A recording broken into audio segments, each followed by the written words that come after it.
नमस्कार मंडळी, श्री स्वामी समर्थ सर्वांना।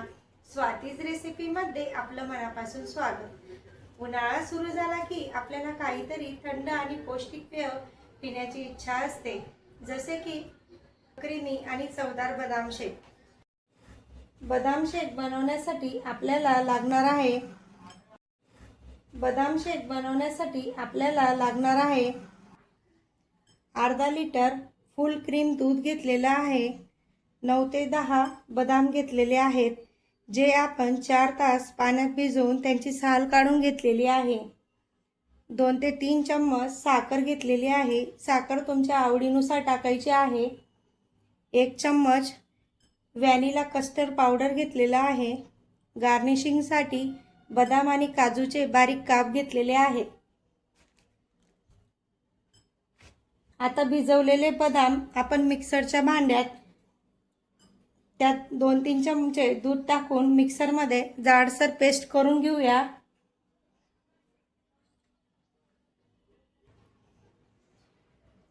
आता मिक्सरमधनं आपण हे बदाम दरदरे करून घेतलेले आहे कारण गॅसवर आता हे अर्धा लिटर दूध आहे, थोडं वाटीमध्ये काढून घ्यायचं आहे। आता हे दूध तापवायला ठेवायचं आहे। गॅसवर आता अर्धा लिटर दूध हे आपण आता तापवून घेणार आहोत।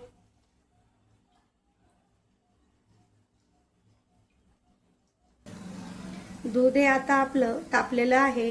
दुधाला आता उकळी आलेली आहे। गॅस कमी करायचा आहे। दूध हे आटू द्यायचं आहे। आता आपण गार दूध काढून ठेवलेलं होतं त्या दुधामध्ये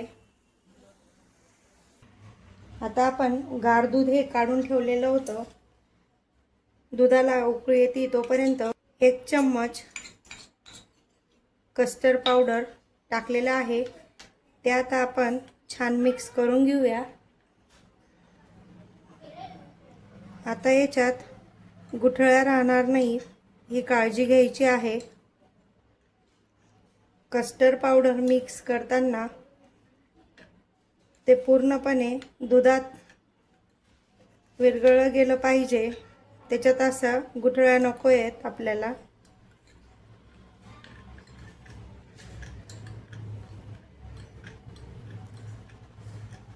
आता आपलं हे मिश्रण रेडी झालेलं आहे। कस्टर्ड पावडर शक्यतोवर हे गार दुधामध्येच मिक्स करायचं आहे। याला गरम दुधात मिक्स करायचं नाही, नाहीतर ते जागेवरच घट्ट होईल। आपण दुधामध्ये साखर टाकलेली आहे।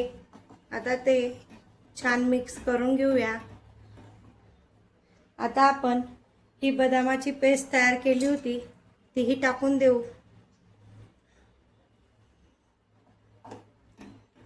गरम दुधामध्ये मी आधी साखर टाकली आणि नंतर बदामाची पेस्ट टाकली। आपल्याला स्टेप बाय स्टेप जायचं आहे, म्हणून तुम्ही व्हिडिओ शेवटपर्यंत बघा।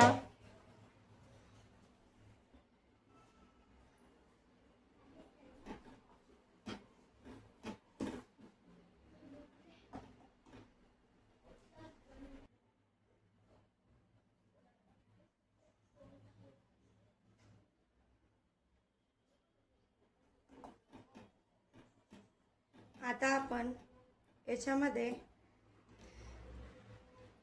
आपलं कस्टर्ड पावडरचं मिश्रण हळूहळू टाकणार आहोत।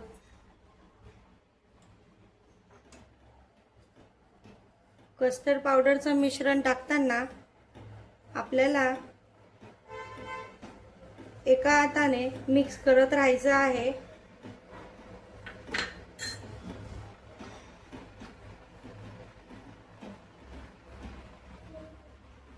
आता गॅस मंद करून आपल्याला हे मिश्रण हळूहळू ढवळत राहायचं आहे। आता आपण हे मिश्रण 3 ते 4 मिनिटं छान मंद गॅसवर शिजू देऊ। या मिश्रणला छान उकळी येते आहे। आपल्याला हे मिश्रण असंच उकळू द्यायचं आहे।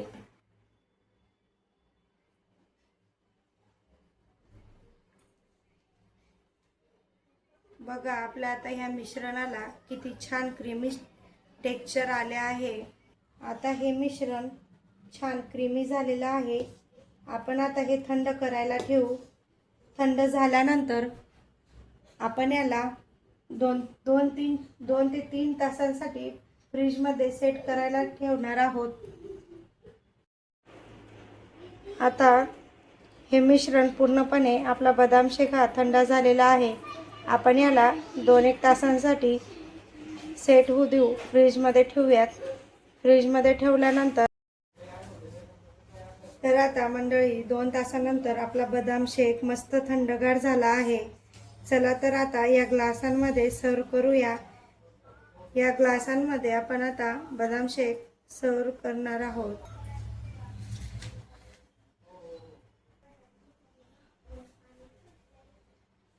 वरून आता थोडे बदाम आणि काजूचे काप टाकून गार्निश करूया। तयार झालेला आपला हॉटेलसारखा टेस्टी कस्टर्ड बदाम शेक। ही रेसिपी तुम्ही घरी नक्की ट्राय करा।